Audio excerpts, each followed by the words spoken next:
किसी दूर दराज के मुल्क में एक बादशाह रहा करता था जिसके 3 बेटे थे। तीनों बहुत ज़ाओ और तमाम अमल व फ़िन में यकता थे।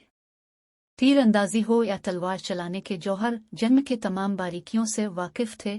शहजादे जवान हो चुके थे। बादशाह की ख्वाहिश थी कि इनकी शादी कर दी जाए। बादशाह ने ज्योतिषी को बुलाया और इससे अपने दिल की बात बताई। ज्योतिष ने 2 दिन का वक्त मांगा और तीसरे दिन दरबार में आकर बादशाह को अपनी राय से आगाह किया।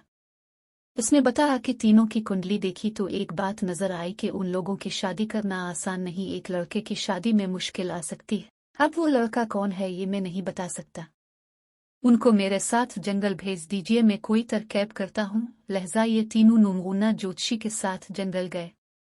वहां एक दरख्त के पास जाकर ज्योतिषी ने कहा कि तुम तीनों अपनी अपनी कमान से तीर चलाओ। जहां भी जिस मुख की तरफ तीर जाएगा वहां की शहजादी को पैगाम भेज दिया जाए। तीनों बेटों ने कमान में तीर लगाकर छोड़ा। बड़े बेटे का तीर अतरू की एक बहुत बड़ी रियासत की तरफ पाया गया। दूसरे बेटे का तीर दक्कन की रियासत की तरफ पाया गया। तीसरे बेटे ने जो तीर चला वो एक पेड़ पर बैठी बंदरे की दम में अटक गया। वो पेड़ से उतारी गई और तय हुआ कि छोटे बेटे की शादी इसी बंदरिया के साथ की जाएगी।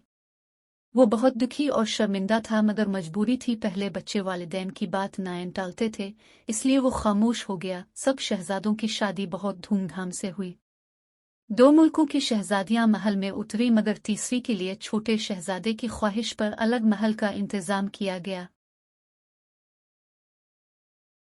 दोनों बड़े शहजादे अपनी रानियों के साथ खुश और खुर्रम जिंदगी बसर करने लगे मगर छोटे शहजादे के पास तो लेना के नाम पर एक बंदरिया थी। वो बहुत परेशान और शर्मंद रहता था। एक बार बादशाह और उनकी मलिका ने कहा कि वो अपनी बागोहे का सलीका देखना चाहते हैं, लिहाजा उनको एक एक रूमाल काटने के लिए दिया गया। दोनों बाव अपने हुनर दिखाने के लिए मेहनत से रूमाल पर फूल बूटे बनाने लगे।